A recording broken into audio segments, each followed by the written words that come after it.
Independence Day 2025 will go down as one of the worst flooding disasters in American history.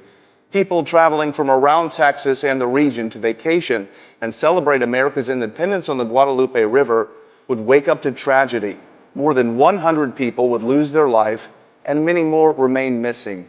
In this video, we'll talk about what happened and the circumstances that caused this flood. Along with factors that make this river so dangerous, was cloud seeding a factor in this flood? And rescue and recovery, it seems so slow. Plus key takeaways and ideas on how we make sure a disaster like this does not happen again. Hi everyone, for those of you that don't know me, my name is Brad Sauter. I'm a TV meteorologist in San Antonio, Texas, covering just about all of South Texas, including the Hill Country, Kerrville, Kerr County, the Guadalupe River. I was working all of, what was just a week ago, last week, covering the storms, the rain, forecasting the event, knowing a flood was possible and flood watches that would be issued, flood warnings that then came, and then the flood emergency. So what happened? Why were people caught off guard? Well, first of all, this was a huge flood. Obviously, you've seen the video, the pictures, the scary scenes. 5 to 12 inches of rain fell in the headwaters of the Guadalupe River, right where it's most critical, most crucial for flooding. It was a record flood, one that now we know surpassed the 1932 record flood event. People call it a 1 in a 100-year flood. What does that mean? Well, it basically means you have a 1% chance in any given year to have a flood of that magnitude. July 3rd into July 4th, people came from all over the region. They weren't thinking about floods. They weren't thinking about anything but getting away from their job, the noise, the bills, turning their phone off, unplug. Why do you go camping? Why do you leave the city? You're wanting something different. You're wanting something that's less noisy. So they went out to the river and they may have turned their phone off, or even if they were able to get warnings, they wouldn't have received them because cell phone service is terrible there. This flood happened at the perfect time for a perfect disaster. It came on a night where more people were on the river than they would have ever been on any other night in the calendar year. It's very different in the Hill Country. You have something called the Balcones Escarpment. It's limestone. There's very shallow soil, if any soil at all. And when it rains, very little water is able to soak in and drip down. It's basically like a giant parking lot. If you've ever spilled water, dumped out a bucket of soapy shampoo water from washing your car in your driveway, it quickly runs away. So imagine that in a giant rainstorm where it rains a foot. The rivers are going to swell. There's only one way out of there for all of the water to go. If it doesn't drip down into the ground, it goes into the Guadalupe River. Another reason why the river is so dangerous is something called low head dams. These are old dams to pond up the river to make a recreation destination, maybe where a camp is. Water may trickle over top of the dam or have a couple pipes that it runs through, but typically it doesn't go over, not until a flood. And you've seen those large waves, those large what are called hydraulic jumps. In a video like this, one of those locations in Kerrville, you can see the water pouring over top of this dam and there's no way out. Look at all the debris that's in there being churned. The strongest swimmers in the world caught in that cannot get out. There are many of these locations all up and down the Guadalupe River. With this event, the rescue and recovery seems so slow.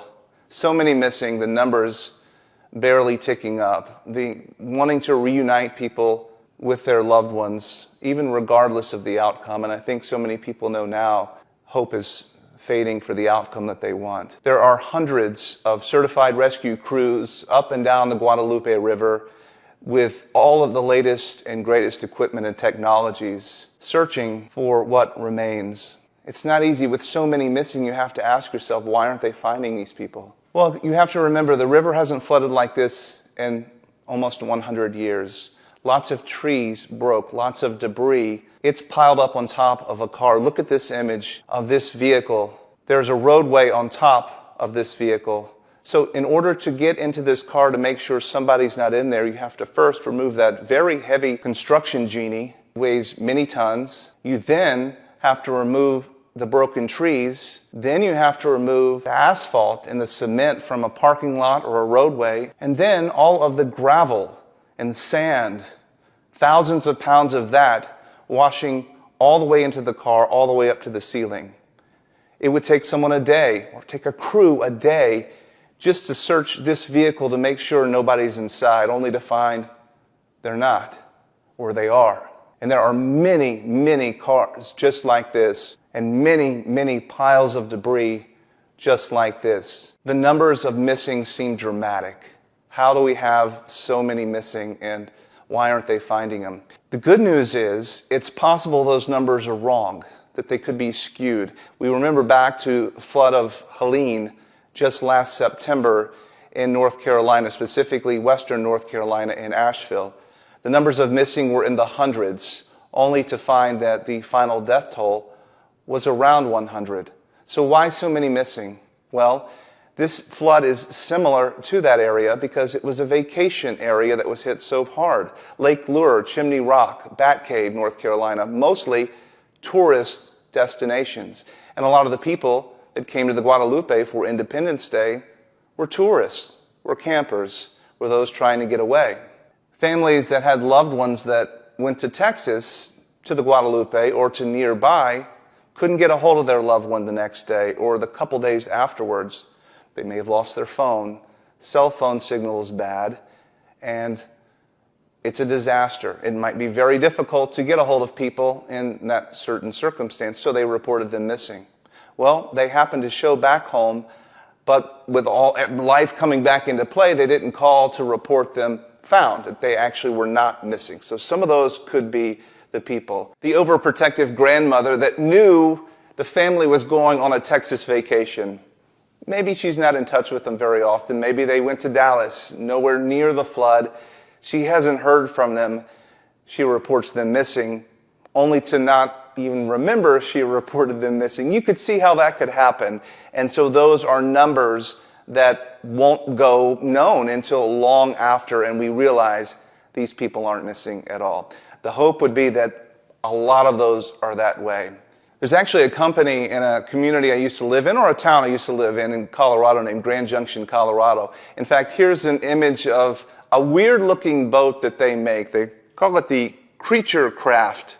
But that is designed to be able to go into these hydraulic jumps and to pull people out. It can roll, it can flip, it can bounce, you can put a motor on it, and still it's the only boat I've ever seen that can rescue people. So there is technology for this, but not everybody has a custom boat that looks like this. And of course, in the middle of the night, they're not getting into boats. People are looking for many other explanations to this. Why did this river rise so fast? Maybe there was something else at play. A lot of folks are learning about cloud seeding. It's real. Cloud seeding is something that happens, but not like this. Let me explain. Cloud seeding company will fly drones or aircraft, helicopters, or even place devices on top of high mountains and spray silver iodide, fine particles of silver iodide, into a cloud that is already there. The idea is that the moisture in the cloud will cling to these silver iodide particles and make condensation nuclei, as it's called, raindrops or snowflakes or ice crystals, a way to take the moisture that's there to get it to cling to something and to fall, to enhance precipitation. Now, there are cloud seeding companies in the state of Texas, but they were not operating on July 4th. In fact, they report it was many days back in June, early June, that they were operating last. And silver iodide from this does not stick around in the cloud that long. Hours, maybe at most a day, but certainly not days or weeks to influence the flooding disaster in this. Plus, you have to remember as well, this was a holiday weekend. People are on holiday. They're not actively cloud seeding. They're already off themselves. So various reasons why cloud seeding was not a factor. And it wouldn't even be known if it was. There's plenty of research that suggests that we don't even really know how effective cloud seeding is. We know it's some effective, but to the extent of just how much, That's hard to know because how much rain would fall if you didn't put silver iodide in the cloud? How much snow would fall if you hadn't seeded that cloud? That's hard to know. It makes sense scientifically that that would happen, but it's certainly unknown whether or not it actually works as well as people would like. So where do we go from here? How do we fix this to make sure it doesn't happen again? We now know how dangerous these rivers are. For a lot of you, you're realizing why this area is called Flash Flood Alley. There's nowhere else like it in the United States. You might find streams and rivers like this in Utah or Arizona, maybe up into South Dakota in the Badlands. But the access to moisture, the Gulf of Mexico, is much closer to this region, so it's much more susceptible to these high precipitation events.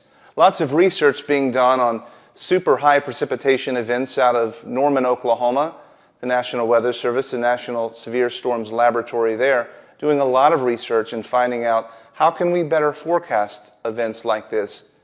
So that's one element. Of course, obviously, having a better forecast and knowing exactly where the events are going to be. But I would argue this event was pretty well forecast, but didn't get to people's hands, into their minds to know that this is a real risk.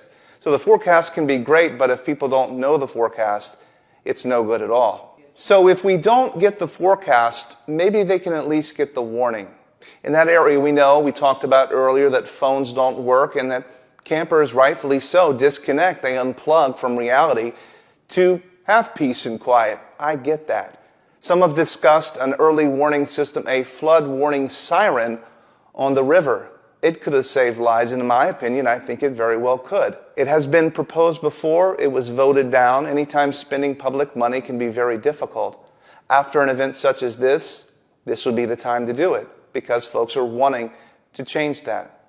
However, we need a fail-safe solution, a solution that doesn't involve human error. Somebody still has to trigger these warnings, and so many times, too many warnings result in false alarms.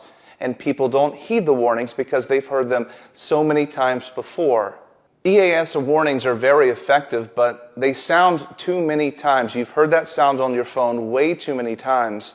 A flash flood emergency, a tornado emergency, should not sound like an Amber Alert. If you're sleeping in the middle of the night and your phone goes off for an Amber Alert, there's not much you're able to do because you're in bed and you're sleeping. A lot of people mute those sounds. But when they mute that sound, they're also muting the flash flood emergency, the tornado emergency that affects not just one life, but hundreds, if not thousands. And that's why we have to be careful about desensitizing people to warning sirens on a river.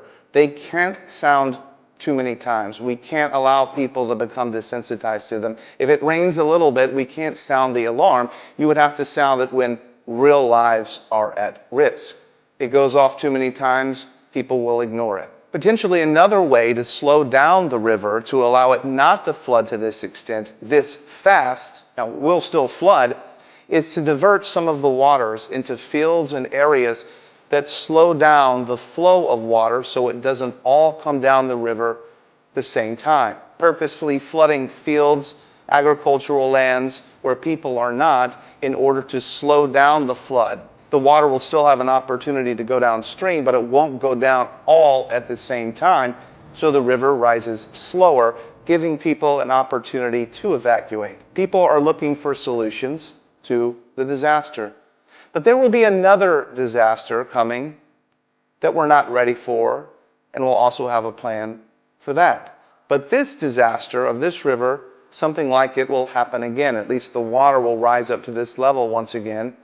We have to make sure we're ready and that time doesn't allow us to forget.